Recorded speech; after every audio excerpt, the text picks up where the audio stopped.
সলিউশনের পক্ষ থেকে সবাইকে স্বাগতম।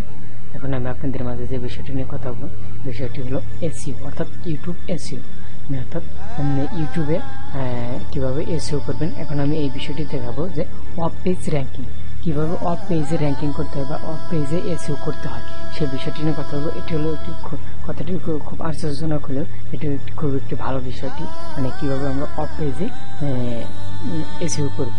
যেহেতু আমরা ইউটিউবে যখন আমরা কোনো কিছু আপলোড করতে হলে প্রথমেই একটা যে আমরা ভিডিওটির আগে যাবি যে একটা নেম টেম দিয়ে ভিডিওটির নামটি লিখে সিলেক্ট করে রেখে তারপরে এটিকে এডিটিং করে তারপর আমরা আপলোড করি।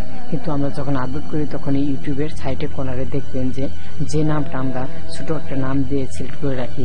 সাপোজ মনে করেন যে আমরা একটা ভিডিওটি ইউটিউবে আপলোড করবো, আপলোড করার আগে রেখে রাখলাম 1 2 3 4, তখন আমরা আমাদের যে ইউটিউবে আমরা যখন আপলোড করার সাথে সাথে তখন 1 2 3 4 সাইডে শুধু লেখা থাকে। আমরা পরবর্তীতে টাইটেল ভালো একটা টাইটেল দিই, কিন্তু এটি সমস্যা হয় না, কিন্তু একটি খুব একটা ভালো র্যাঙ্কিং এ আসতে চায় না। কিন্তু যখন আমরা প্রথমের থেকে যদি আমাদের সব ডিটেলসগুলো ইউটিউবকে দিয়ে দিই তখন ইউটিউবটা আবার বিভিন্ন জায়গায় ছড়িয়ে ছিটিয়ে দিতে পারে।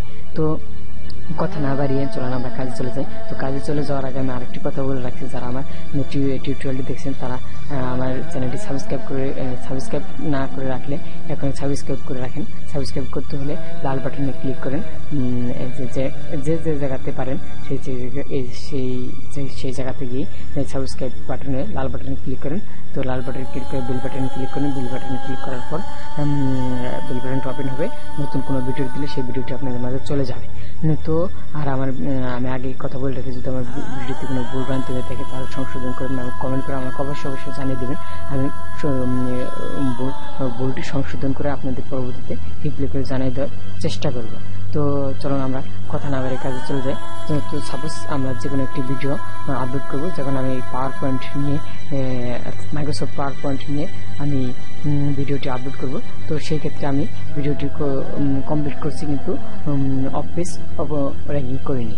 তো সেই ক্ষেত্রে এখন আমি এটি কি করবো, এটিকে আমরা লিখে রাখছি পাওয়ার পয়েন্ট। তো আমরা সাপোজ এইভাবেই যে লিগ্যালভাবে ইন্ডিকেট করে রাখি যে এই জিনিসটাকে আমরা আপলোড করবো, তারপর আমরা জিনিসটাকে টাইটেল দেবো। কিন্তু না, এখন আমি অফ পেজে এটি টাইটেল ট্যাগ টুক সব কিছু দিয়ে দেবো। তো এটি ক্লিক করার জন্য রাইট বাটন ক্লিক করবো। রাইট বাটন ক্লিক করার পর আমরা প্রপার্টিসে চলে যাবো। প্রপার্টিসে চলে যাওয়ার পর আমরা ডিটেলসে চলে যাব।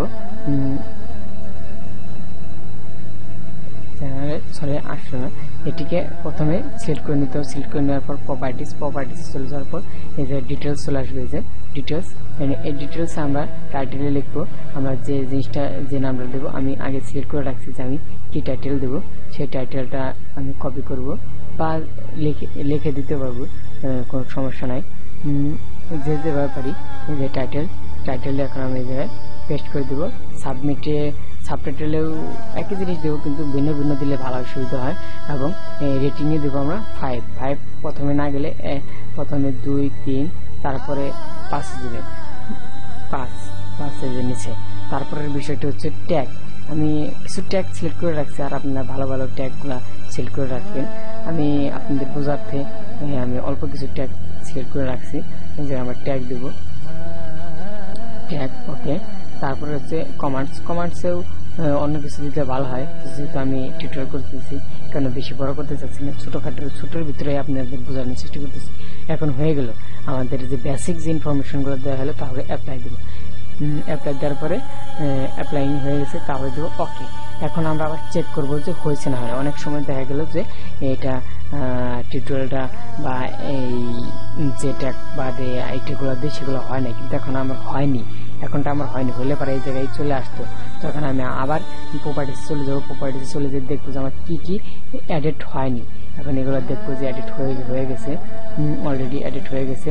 এখন এটা এই যে জেনারেলে যে এই জায়গায় আমিও এটাও সিলেক্ট করে দিতে পারি, যে অটোমেটিকই এখন নিয়ে নিচ্ছে ওকে দেওয়ার পর এই যে এখন পুরাটাই আমার চলে আসছে। এখন আমি আবার চেক করে দেখতে পারি ডিটেলসে, এই যে আমার সবই চলে আসছে, কোনো প্রবলেম নেই। এখন এটা আমার অফ পেজের জন্য প্রস্তুত হয়ে গেছে, এখন আমি সরাসরি আপলোড করে দেবো। তো এইভাবে আমরা ভিডিওটি অফ পেজে এসইও করব। তো এখন যে কথাটি বললাম যে পেজ কিভাবে এসইও করতে হয়, ঠিক এইভাবে আমরা এসইও করবো। এসইও করার পর ভিডিওটি আপলোড করবো। তোমার ভিডিওটি ভালো লেগে থাকে অবশ্যই সাবস্ক্রাইব করবেন আর কমেন্টস করে জানাবেন ভিডিওটি কেমন হলো। আর একটি লাইক তো পাওয়া যাচ্ছি, একটি লাইকও করবেন। সবাইকে অসংখ্য ধন্যবাদ। আসসালামু আলাইকুম।